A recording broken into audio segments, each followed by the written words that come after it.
ರಾಜ್ಯದ ವಿಧಾನಮಂಡಲ ಮುಂಗಾರು ಅಧಿವೇಶನ ದಿನಾಂಕ ನಿಗದಿಯಾಗಿದೆ. ಆಗಸ್ಟ್ 13ರಿಂದ ಆಗಸ್ಟ್ 27ರವರೆಗೆ ಅಧಿವೇಶನ ನಡೆಯಲಿದೆ. ಪರಪ್ಪನ ಅಗ್ರಹಾರ ಜೈಲಿಗೆ ಇವತ್ತು ನಟ ಧನ್ವೀರ್ ತೆರಳಿ ದರ್ಶನ್ ಅವರನ್ನ ಭೇಟಿಯಾಗಿದ್ದಾರೆ. ಇತ್ತೀಚಿನ ದಿನಗಳಲ್ಲಿ ಅವರಿಬ್ಬರು ದೂರ ಅಂತ ಹೇಳ್ತಾ ಇದ್ರು. ಆದರೆ ಇವತ್ತು ಹೋಗಿ ದರ್ಶನ್ ಭೇಟಿ ಮಾಡಿರೋದು ಭಾರಿ ಕುತೂಹಲ ಮೂಡಿಸಿದೆ. ಜಮ್ಮು ಕಾಶ್ಮೀರದಲ್ಲಿ ಅಮರನಾಥ ಯಾತ್ರಾರ್ಥಿಗಳ ಬಸ್ ಅಪಘಾತ ಸಂಭವಿಸಿ 39 ಮಂದಿ ಗಾಯಗೊಂಡಿರುವ ಘಟನೆ ನಡೆದಿದೆ.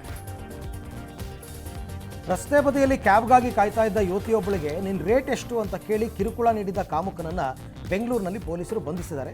42 ವರ್ಷದ ವಿಜಯ್ ರಾಘವ್ ಬಂಧಿತ ಆರೋಪಿ. ರಾಮಮೂರ್ತಿ ನಗರ ವ್ಯಾಪ್ತಿಯಲ್ಲಿ ಘಟನೆ ನಡೆದಿದೆ. ಕೊಂಕಣ ರೈಲ್ವೆ ಇಲಾಖೆಯ ರೈಲಿನಲ್ಲಿ ಲೈಂಗಿಕ ಕಿರುಕುಳ ನೀಡಿದ ಯುವಕನಿಗೆ ಲಿಪ್ಸ್ಟಿಕ್ ಹಚ್ಚಿ ಬಳೆ ತೊಡಿಸುವ ಮೂಲಕ ವಿಶಿಷ್ಟ ರೀತಿಯಲ್ಲಿ ಪ್ರತಿಭಟನೆ ಮಾಡಿದ್ದಾಳೆ ಯುವತಿ.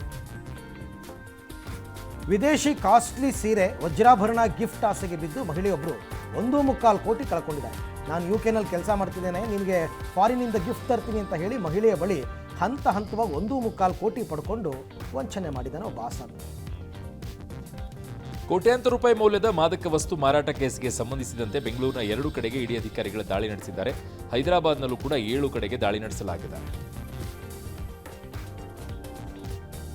ಬೆಂಗಳೂರಿನ ಥಣಿಸಂದ್ರ ಮುಖ್ಯ ರಸ್ತೆಯಲ್ಲಿ ಅಪಘಾತಗಳ ಮುನ್ಸೂಚನೆ ಇದ್ದರೂ ಒನ್ ವೇನಲ್ಲೇ ಬೈಕು ಆಟೋ ಸವಾರರು ಓಡಿಸ್ತಾ ಇದ್ದಾರೆ. ಯೂ ಟರ್ನ್ಗೆ ಮತ್ತೊಂದು ಕಿಲೋಮೀಟರ್ ಮುಂದಕ್ಕೆ ಹೋಗಬೇಕು ಸರ್ ಅಂದ್ಬಿಟ್ಟು ಎಲ್ಲ ಬೇಕಾಬಿಟ್ಟು ಹೆಲ್ಮೆಟು ಹಾಕಿಲ್ಲ, ಒನ್ ವೇನಲ್ಲಿ ನುಗ್ಗಿದ್ದಾರೆ.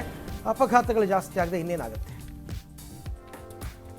ಹಾವೇರಿ ಜಿಲ್ಲೆ ಬ್ಯಾಡಗಿ ಪಟ್ಟಣದ ಛತ್ರ ರಸ್ತೆ ಸಮೀಪ ಅಪರಿಚಿತರು ಮಕ್ಕಳಿಗೆ ಚಾಕ್ಲೇಟ್ ಮತ್ತು ಚಿಪ್ಸ್ ನೀಡುವ ಆಮಿಷ ಒಡ್ಡಿದ ಘಟನೆಯಾಗಿದೆ.